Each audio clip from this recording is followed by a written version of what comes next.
Hello students, तो आज हम करने वाले हैं एक्सरसाइज 3.7 जो कि ऑप्शनल एक्सरसाइज है।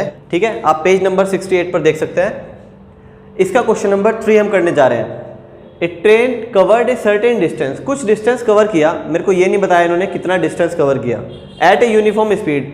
हालांकि इनकी स्पीड यूनिफॉर्म है पूरी रास्ते में, मतलब जो ट्रेन चल रही है पूरी यूनिफॉर्म स्पीड से चल रही है, एक ही स्पीड से। If the train would have been 10 kilometre per hour faster, अगर ट्रेन की स्पीड 10 किलोमीटर पर आवर ये बढ़ा दें तो क्या होगा कि 2 घंटे कम लगेंगे शेड्यूल टाइम से।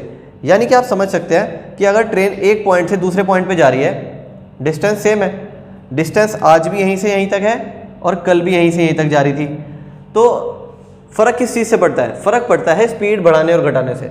जो टाइम में चेंज होता है ना, ट्रेन अगर हम कहते हैं लेट आई है, आज ट्रेन जल्दी आ गई, टाइम से पहले आना और टाइम से बाद में आना, ये किस चीज़ पे डिपेंड करता है? उसकी स्पीड पे। अगर ट्रेन चल रही है आज फास्ट, फर्स्ट कंडीशन में देख सकते हैं आप, ट्रेन चल रही थी 10 किलोमीटर पर आवर फास्ट, अगर ट्रेन चलेगी फास्ट तो जल्दी पहुंच जाएगी शेड्यूल टाइम से। देखो 2 आवर्स लेस, तो 2 घंटे उसको कम लगे, जितना टाइम एक्चुअल में उसको लगता है उससे 2 घंटे कम लगे। बट अगर ट्रेन चलेगी धीरे 10 किलोमीटर पर आवर से तो उसको 3 घंटे फालतू लगते हैं शेड्यूल टाइम से, मतलब जो भी उसका टाइम फिक्स है आने का, ठीक है, तो उससे 3 घंटे फालतू लगते हैं। अब देखते हैं क्वेश्चन को करेंगे कैसे। तो मेरे को उसकी ना स्पीड पता और ना मुझे उसका टाइम पता, तो मैं क्वेश्चन को शुरू करता हूं, सॉल्यूशन शुरू करते हैं हम मान लेते हैं let the speed of the train be x kilometre per hour. मैंने मान लिया x kilometre per hour train की स्पीड है, और हम मान लेते हैं टाइम जो लगता है इसको, time taken by the train be y hours, time लगता है इसको वाई आवर्स, और जो इसकी स्पीड है वो है x किलोमीटर पर आवर। आपने फिजिक्स में एक फॉर्मूला पढ़ा होगा, अच्छे से याद होगा सबको, distance is equal to speed into time, याद होगा। तो डिस्टेंस कैसे निकालेंगे हम? स्पीड मैंने मान ली x किलोमीटर पर आवर और टाइम इसको लगा y, तो कितनी आ गई डिस्टेंस? डिस्टेंस आ गई xy। तो डिस्टेंस यहां से मैंने निकाल ली, डिस्टेंस आ गई xy।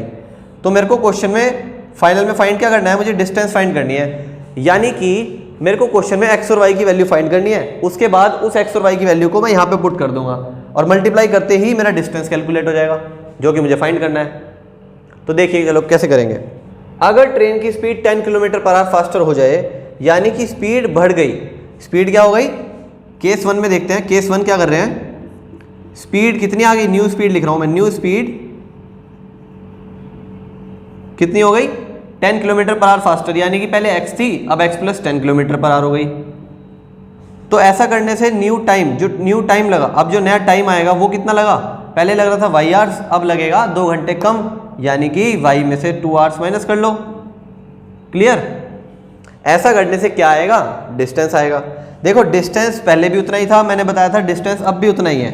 तो distance is equal to speed into time, यानी कि स्पीड इंटू टाइम, और इज इक्वल टू क्या है? डिस्टेंस। डिस्टेंस मैं यहाँ से देख के लिख सकता हूँ फर्स्ट इक्वेशन से, तो यहाँ से लिख लो xy is equal to this into this, करो इसकी मल्टीप्लाई करो, x इंटू वाई हो जाएगा यहाँ पे, इसकी करो माइनस के 2x हो जाएगा, फिर इसकी करो प्लस के 10y, फिर इसकी करो माइनस के 20। क्लियर? xy से xy कैंसिल हो गया। अगर आपको ऐसे समझ नहीं आया तो इसको इधर ले आना, माइनस के xy हो जाएगा, तब भी कैंसिल हो जाएगा। ठीक है, अब क्या बचा हमारे पास? आ गई इक्वेशन, यहाँ पे तो 0 बच गया, यहाँ पे क्या हो गया? माइनस का 2x प्लस का 10y माइनस का 20। इन दोनों को इधर ले आते हैं, ये हो जाएगा इधर आके प्लस का 2x माइनस का 10y is equal to minus के 20, यानी कि 20 हमने ये वाली टर्म को इधर ही रखा, इन दोनों टर्म्स को मैं लेफ्ट साइड में ले आया। 2 अगर कॉमन ले लो इसमें से तो यहाँ बचेगा x minus 5y is equal to minus 20। अब इस 2 को इधर डिवाइड में ले जाऊं तो यहाँ से आ जाएगा x minus 5y is equal to minus 10। ये आ गई मेरे पास सेकंड कंडीशन, मान लेते, सेकंड इक्वेशन मान लेते हैं इसको। क्या करा मैंने? इस 2 को ले गया डिवाइड में, तो 2 10 जा 20 होता है, तो 10 आ गया, माइनस के 10। ठीक है, अब क्या करेंगे? अब चलते हैं केस 2 पर। मैं केस 2 को यहाँ पे सॉल्व कर रहा हूँ। केस 2 में क्या करेंगे? देखो, if the train were slower by 10 kilometre per hour, यानी कि ये कह रहे हैं अगर ट्रेन की स्पीड को हम 10 किलोमीटर पर आवर कम कर दें, अगर ट्रेन की स्पीड कम हो जाएगी तो स्पीड कम होने से टाइम ज़्यादा लगेगा उसको। सोच सकते हो आप ये बात, अगर ट्रेन धीरे धीरे चलेगी तो इसका मतलब टाइम ज़्यादा लगेगा उसको पहुंचने में। तो देख सकते हो आप 3 आवर्स मोर लगे ना टाइम ज़्यादा। तो मैंने यहाँ पे कितना लिख लिया, नाउ स्पीड कितनी हो जाएगी इस केस में, न्यू स्पीड लिख सकते हो आप। स्पीड हो जाएगी यहाँ पर, स्पीड मेरी पहले x थी, अब क्या कह रहे हैं, slower by 10 kilometre per hour, यानी कि स्पीड में से 10 माइनस कर लो, अब नई स्पीड ये आ गई। और नया जो टाइम है, अब टाइम कितना आ जाएगा, अब टाइम लग रहा है 3 आवर्स मोर, 3 घंटे ज़्यादा लगेंगे अब, क्योंकि हमने स्पीड घटा दी तो टाइम बढ़ जाएगा, ऑब्वियस सी बात है। तो टाइम कितना हो जाएगा, y+3 हो जाएगा आवर्स।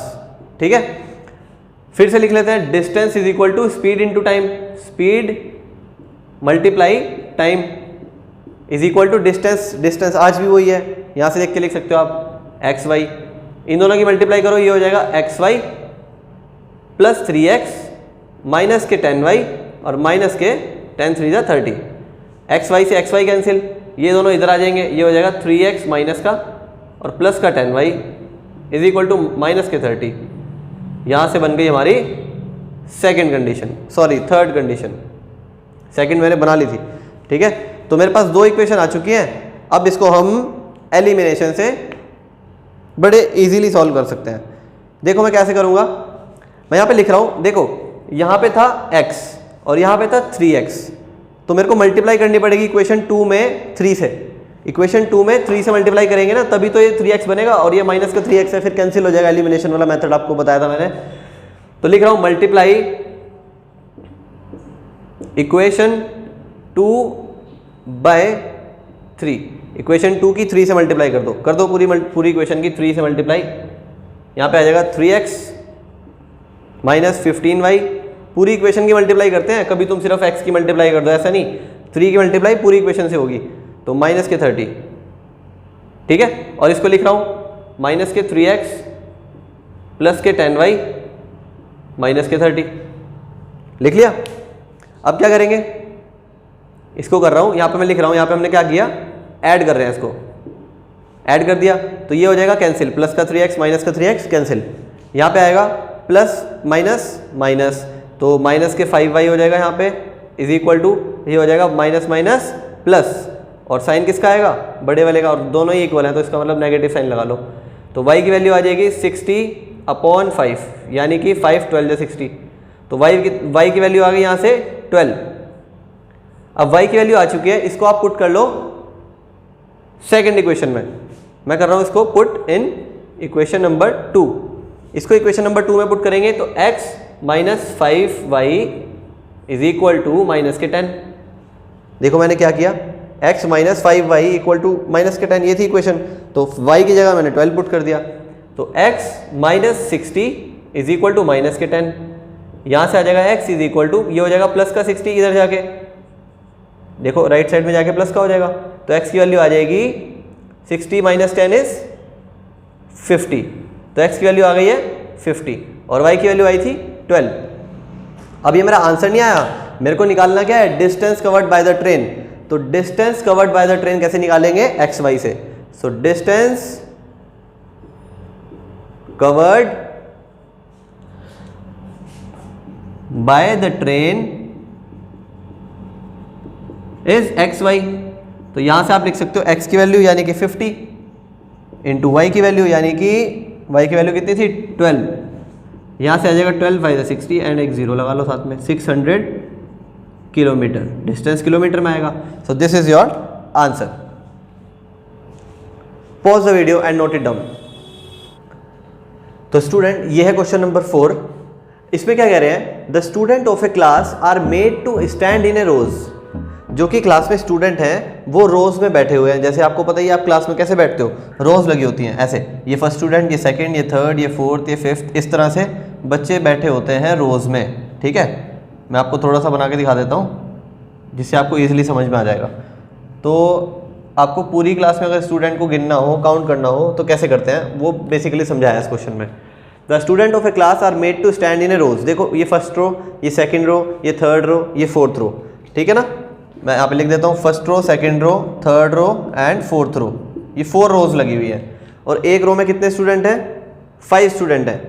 अब आगे देखते हैं, if 3 student are extra in a रो, ये कह रहे हैं अगर 3 स्टूडेंट एक्स्ट्रा हो जाए किसी रो में, मतलब यहां से 3 उठा के हम यहां कर दें इस तरह से, there would be 1 row less. तो ऐसा करने से एक रो जो है वो कम हो रही है। मतलब इनका ये क्वेश्चन नहीं है, इनके अकॉर्डिंग जो भी क्वेश्चन है, जितने भी स्टूडेंट हैं उसमें अगर ये ऐसा कर रहे हैं, इन्होंने क्या करा, 3 स्टूडेंट को एक्स्ट्रा कर दिया किसी रो में, किसी भी रो में 3 स्टूडेंट को एक्स्ट्रा कर दिया। ऐसा करने से एक रो हो गई कम, ठीक है। If 3 student are less in a row, अगर किसी रो में से 3 स्टूडेंट को कम कर दें तो क्या हो गया, देयर वुड बी 2 रोज मोर। ऐसा करने से 2 रो और बढ़ गई। Find the number of student in a class. आपको बताना है क्लास में एक्चुअल में नंबर ऑफ स्टूडेंट है कितने। मैं मान लेता हूं, मेरे को देखो नंबर ऑफ स्टूडेंट कभी भी तुम्हें ध्यान रखना, क्लास में अगर तुम्हें स्टूडेंट काउंट करने हैं तो एक एक को काउंट करने की जरूरत नहीं है। मैं क्या करूंगा, मैं काउंट कर लूंगा रोज कितनी है, 1 2 3 4, टोटल रोज कितनी है, 4 तो है रोज। और मैं देख लूंगा एक रो में कितने बच्चे बैठे हैं, 1 2 3 4 5, एक रो में बैठे हैं 5 स्टूडेंट्स और टोटल नंबर ऑफ रोज है 4। तो मैं मल्टीप्लाई कर दूंगा 4 × 5, यानी कि 20 स्टूडेंट्स है क्लास में। आप गिन भी सकते हो 20 होंगे, ठीक है। तो बस आपको एक रो में देखना है कितने स्टूडेंट हैं और फिर देखना है कि नंबर ऑफ रोज कितनी है, और मल्टीप्लाई करते ही आपका आ जाएगा टोटल स्टूडेंट, आंसर आ जाएगा। इस हिसाब से हम इस क्वेश्चन को करेंगे। तो देखते हैं, इसको मैं हटा रहा हूं। अब देखो क्वेश्चन को करेंगे किस तरह से। सबसे पहले मैं लेट कर लूंगा, let number of rows be x। मैंने मान लिया क्लास में जो रोज हैं वो कितनी है, x है। और ये भी लेट कर लेता हूं, let number of student in each row. Number of student in each row मतलब कि एक रो में कितने स्टूडेंट्स हैं, number of students in each row, ये मैंने मान लिए y। एक रो में y स्टूडेंट हैं और टोटल रोज कितनी है, x। तो मैंने अभी आपको बताया टोटल नंबर ऑफ स्टूडेंट कितने होंगे क्लास में, टोटल नंबर ऑफ स्टूडेंट होंगे, मल्टीप्लाई कर लो x × y यानी कि xy। तो टोटल नंबर ऑफ स्टूडेंट निकालने के लिए आपको x × y करना पड़ेगा, तो आप क्या आ जाएंगे, टोटल नंबर ऑफ स्टूडेंट। इसको मैंने मान लिया फर्स्ट इक्वेशन। अब देखते हैं क्या कह रहे हैं। केस 1 यहां से स्टार्ट है, if 3 student are extra in a row. अगर एक रो में 3 स्टूडेंट को मैं बढ़ा दूं तो क्या होगा, there would be 1 row less. तो ऐसा करने से एक रो जो है वो कम हो जाएगी। देखो क्या करेंगे, अकॉर्डिंग टू क्वेश्चन केस 1 कैसे बनेगा, if 3 student are extra in a row. अगर एक रो में 3 स्टूडेंट को बढ़ा दे तो there would be 1 row less. ऐसा करने से एक रो जो है वो कम हो जाएगी। यहां पे लिख रहा हूं मैं, if 3 students are extra in a row, यानी कि कितने हो गए स्टूडेंट, अगर number of student in each row y थे, अब मैंने क्या कर दिया, 3 स्टूडेंट बढ़ा दिए एक रो में, यानी कि y + 3 हो गए, ठीक है। ऐसा करने से क्या हुआ, एक रो जो है वो कम हो गई। नंबर ऑफ रोज कितनी थी, x थी। ऐसा करने से क्या हुआ, 9 नंबर ऑफ रोज कितनी हो जाएंगी, अब x थी पहले, अब एक रो हो गई कम। ये देख लो, ये लिखा है ना 1 रो लेस। कब हुआ, जब 3 स्टूडेंट एक्स्ट्रा हो गए एक रो में, 3 स्टूडेंट एक्स्ट्रा हो गए तो एक रो कम हो गई। तो टोटल नंबर ऑफ स्टूडेंट कैसे निकालते हैं, टोटल नंबर ऑफ स्टूडेंट, एक बात का ध्यान रखना, टोटल नंबर ऑफ स्टूडेंट जब निकालते हैं तो नंबर ऑफ रोज जितनी भी है क्लास में और एक रो में जितने स्टूडेंट हैं वो, इन दोनों की करते हैं मल्टीप्लाई। तो मैं इन दोनों की मल्टीप्लाई करूंगा तो मेरे टोटल नंबर ऑफ स्टूडेंट आ जाएंगे, ठीक है। अब देखो total number of student actual में है कितने क्लास में, xy थे। स्टूडेंट थोड़ी बदलेंगे, स्टूडेंट तो जितने थे उतने ही रहेंगे ना क्लास में, बस हम एक जगह से दूसरी जगह चेंज कर रहे हैं सीट इनकी। तो ऐसे सीट चेंज करने से स्टूडेंट तो उतने ही रहेंगे xy, तो xy की लिख दिया, इक्वल टू यहाँ पे मल्टीप्लाई करो, ये हो जाएगा xy। मतलब मल्टीप्लाई कैसे करते हैं, इसकी मल्टीप्लाई पहले इससे फिर इससे, यानी कि xy + 3x, फिर इसकी करेंगे -1 की इससे करेंगे, फिर इससे करेंगे, ठीक है। तो करो -1 × y यानी कि -y, फिर करो -1 की 3 से तो -3 हो जाएगा। इसको मैं हटा रहा हूँ, ठीक है, समझ गए होंगे तुमने कैसे मल्टीप्लाई करते हैं। ये देखो मल्टीप्लाई कर लिया हमने। अब क्या करेंगे, देखो xy से xy कैंसिल हो गया, यहाँ आ जाएगा 0 = 3x - y - 3। इन दोनों को इधर ले आओ, माइनस का 3x प्लस का y = -3। ये आ गई इक्वेशन नंबर 2 मान लो इसको, ठीक है। ये हो गया केस 1 खत्म। अब देखते हैं केस 2 कैसे करेंगे। केस 2 क्वेश्चन में क्या दिया है, देखो ध्यान से। क्वेश्चन में कह रहे हैं if 3 student are less in a row, if 3 student are less in a row, यानी कि केस 2 लिखो पहले। यहां पे क्या हुआ, if 3 students are less in a row, यानी कि एक रो में कितने स्टूडेंट थे, पहले y थे, ईच रो में y स्टूडेंट थे। अब कितने हो गए, लेस नंबर ऑफ स्टूडेंट हो गए, 3 स्टूडेंट लेस हो गए, यानी कि कितने हो गए, y में से 3 माइनस कर दो, इतने स्टूडेंट हो गए। ऐसा करने से क्या हुआ, देयर वुड बी 2 रोज मोर, जो 2 रो है वो बढ़ गई, तो रो बढ़ गई, यानी कि नंबर ऑफ रोज कितनी हो गई, नंबर ऑफ रोज हो गई x प्लस 2। देखो यहां पे लिखा है 2 रो इंक्रीमेंट हुआ ना, मोर हो गई, तो मैंने लिख दिया x प्लस 2। तो नंबर ऑफ स्टूडेंट कैसे निकालेंगे, total student is equal to number of student जितने भी एक रो में थे ये थे, और नंबर ऑफ रोज कितनी थी, ये थी, इन दोनों की कर देंगे मल्टीप्लाई, तभी तो निकलते हैं। मैंने आपको बताया था जितनी रोज हैं और एक रो में जितने स्टूडेंट हैं उनकी मल्टीप्लाई करो, जैसे पहले करा था वहां पे, इन दोनों की मल्टीप्लाई करो तो टोटल स्टूडेंट आ जाएंगे। और टोटल स्टूडेंट हैं कितने, फ्रॉम इक्वेशन 1 आप लिख सकते हो xy, इसकी मल्टीप्लाई करेंगे तो ये आएगा xy minus 3x plus 2y minus 2 3 जा 6, xy से xy कैंसिल, यहां हो जाएगा 0 is equal to minus 3x plus 2y minus 6, ये इधर जाएगा, ये हो जाएगा 3x minus 2y is equal to minus 6, ये आ जाएगी हमारी थर्ड इक्वेशन। अब इक्वेशन नंबर 2 और 3 को सॉल्व करना, आपका x और y की वैल्यूज आ जाएंगी। तो हम देखते हैं, देखो यहाँ पे 3x प्लस का है और यहाँ पे 3x माइनस का है, तो एक प्लस का और एक माइनस का अगर मैं ऐड कर दूं तो ये दोनों कैंसिल हो जाएंगे। तो कर देते हैं ऐड इक्वेशन 2 एंड 3, इन दोनों इक्वेशन को कर देते हैं ऐड। तो लिखो माइनस के 3x प्लस के y is equal to minus 3, फिर इसको लिखो 3x minus 2y is equal to minus 6, ये हो गया कैंसिल, यहाँ पे आ जाएगा माइनस y और यहाँ आ जाएगा माइनस के 9, माइनस से माइनस कैंसिल, तो y की वैल्यू आ जाएगी 9 आ गई। अब देखो y की वैल्यू 9 आ गई है, तो इस y की वैल्यू को मैं सेकंड इक्वेशन में भी पुट कर सकता हूं, मैं थर्ड इक्वेशन में भी पुट कर सकता हूं। अगर मैं y की वैल्यू को पुट करूंगा तो x की वैल्यू आ जाएगी, तो y की वैल्यू को मैं सेकंड इक्वेशन में पुट कर रहा हूं, पुट इन इक्वेशन 2। ऐसा करने से क्या होगा, x की वैल्यू आ जाएगी। आप 2 में भी कर सकते हो, 3 में भी कर सकते हो, ठीक है। तो इधर कर लेते हैं, देखो कैसे करेंगे, माइनस के 3x प्लस के y इक्वल टू माइनस के 3, ये दी हुई थी इक्वेशन में सेकंड। यहाँ पे y की वैल्यू को पुट करेंगे, माइनस के 3x plus 9 is equal to minus 3, ये 9 मैंने पुट कर दिया y की जगह, यहाँ आ जाएगा minus 3x is equal to minus 9 minus 3, यानी कि माइनस 12 हो जाएगा। और ये कितना होगा, माइनस से माइनस कैंसिल, x की वैल्यू आ जाएगी 12/3, यानी कि 12/3 करोगे तो कितना आएगा, 4 आ जाएगा कट के, ठीक है। तो x की वैल्यू आ गई 4। अब देखो क्या करना है, आपके पास x की वैल्यू भी आ चुकी है और y की वैल्यू भी आ चुकी है, but you have to find number of student in a class. देखो from equation 1 number of student in a class is x into y, यानी कि 4 इंटू 9, तो कितने स्टूडेंट हो गए, total student are 36, so 36 student is the answer. Pause the video and note it down. This is question number 5. In a triangle ABC, angle C is equal to thrice of angle B is equal to twice of angle A plus B. ये condition हमको दी हुई है given. Find the 3 angles. अच्छा, तो एक triangle दिया हुआ है जिसमें आपको ये कंडीशन दी हुई है और तीनों एंगल बताने हैं।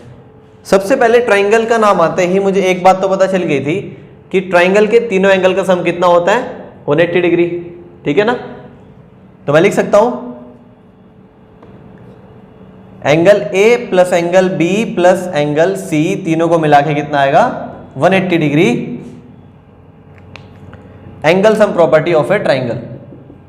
शॉर्ट फॉर्म में लिख रहा हूं एंगल सम प्रॉपर्टी, ठीक है, आपको पूरा लिखना होता है।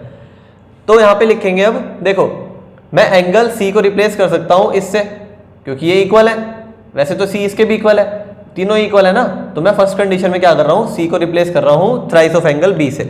तो चलो करते हैं। तो angle A plus angle B plus angle C की जगह मैं लिखूंगा thrice of angle B is equal to 180। मतलब सब कुछ एज इट इज लिख लिया, बस एंगल सी की जगह मैं लिखूंगा थ्राइस ऑफ एंगल बी, यहां से देख के लिखूंगा। ठीक है, ऐसा करने से क्या होगा, एंगल ए प्लस ये कितना हो जाएगा, thrice of angle B plus 1 angle B, यानी कि 4 एंगल बी हो जाएगा इज इक्वल टू 180 डिग्री। इसको बना लेंगे फर्स्ट इक्वेशन। ठीक है, अब देखो, अब ऐसा करते हैं, एंगल सी जो था उसकी जगह हमने ये रखा था अभी, तो अब रखेंगे एंगल सी की जगह ये। अब कर देते हैं। Now similarly angle A plus angle B plus angle C is equal to 180। मैं दोबारा लिख रहा हूं इस बात को। अब यहां पे क्या करेंगे, सी को रिप्लेस किससे करेंगे, पहले ए और बी को एज इट इज लिख लेते हैं। ठीक है, फिर सी को करेंगे रिप्लेस। तो सी की जगह ब्रैकेट्स लगा दिए इज इक्वल टू 180 डिग्री। तो सी की जगह लिखेंगे twice of angle A plus twice of angle B, यानी कि मैंने 2 की मल्टीप्लाई कर दी इसके अंदर। आप कर सकते हो 2 इंटू ए और 2 इंटू बी। तो यहाँ पे लिख दूंगा twice of angle A plus twice of angle B लिख दिया मैंने। अब क्या करेंगे, इसको थोड़ा सॉल्व कर लेंगे। देखो क्या आएगा सॉल्व करके, angle A plus angle B plus twice of angle A plus twice of angle B is equal to 180। यहां से कितना आ जाएगा, ये हो जाएगा 3 एंगल ए, और ये क्या हो जाएगा, ये भी हो जाएगा 3 angle B is equal to 180। दोनों में से 3 कॉमन आ रहा है, तो 3 कॉमन ले लेंगे। यहां बचेगा angle A plus angle B is equal to 180। ये 3 चला जाएगा डिवाइड में, so angle A plus angle B is equal to 180 upon 3। कितना आ जाएगा, ये 60 डिग्री हो जाएगा। तो angle A plus angle B कितना आ गया, 60 डिग्री। अब यहां से सेकंड इक्वेशन आ गई हमारे पास। इन दोनों को सॉल्व करना है, वेरी इजी। देखो ये देखो, ये भी प्लस का है और ये भी प्लस का है, तो ऐसे तो कटेंगे नहीं है, सब्ट्रैक्शन करना पड़ेगा। तो मैं लिख रहा हूं सब्ट्रैक्ट इक्वेशन 2 फ्रॉम 1। इक्वेशन 2 को सब्ट्रैक्ट करेंगे किस में से, 1 में से। तो इक्वेशन 2 को जो है सब्ट्रैक्ट करेंगे 1 में से। तो पहले 1 लिख रहा हूं, फिर लिख रहा हूं 2, फिर कर देंगे साइन चेंज, क्योंकि सब्ट्रैक्शन मीन साइन चेंज। ये हो गया कैंसिल। 4 एंगल बी में से एंगल बी गया तो बचेगा 3 एंगल बी, यहां बचेगा 120। तो angle B is equal to 120 upon 3, यानी कि कितना आ जाएगा, 3 4 12, यानी कि 40 डिग्री आ गया। एंगल बी आ गया 40 डिग्री, एंगल बी तो आ गया हमारे पास 40 डिग्री। अब कि इस कंडीशन में रख दो, सेकंड कंडीशन में मुझे पता है angle A plus angle B कितना होता है, 60 डिग्री। फ्रॉम इक्वेशन, यहां पे लिखना फ्रॉम इक्वेशन सेकंड। ठीक है, तो यहां पे बी की वैल्यू पुट करो, angle A plus 40 is equal to 60, यानी कि एंगल ए कितना आ गया, ये 40 माइनस हो जाएगा 60 में से, यानी कि 20 बचेगा। तो ए आ गया 20, बी आ गया 40। तो सी कैसे फाइंड करेंगे, मुझे पता है angle A plus angle B plus angle C is equal to 180 होता है एंगल सम प्रॉपर्टी से। तो जिसमें से मुझे एंगल ए और एंगल बी पता लग गया है, तो मैं क्या करूंगा, वैल्यूज पुट करूंगा, 20 plus 40 plus C is equal to 180। ये कितना हो जाएगा, 60, और 60 जब इधर जाके माइनस होगा तो एंगल सी आ जाएगा 180 माइनस 60, यानी कि 120 डिग्री। तो एंगल सी भी आ गया और ए भी आ गया और बी भी आ गया। सो 20, 40 and 120 is the answer. Pause the video and note it down. अगर आपको मेरी वीडियो पसंद आई हो तो प्लीज़ मेरे चैनल को सब्सक्राइब कर लें, ताकि आपको आने वाली हर एक वीडियो का नोटिफिकेशन मिलता रहे। Thank you.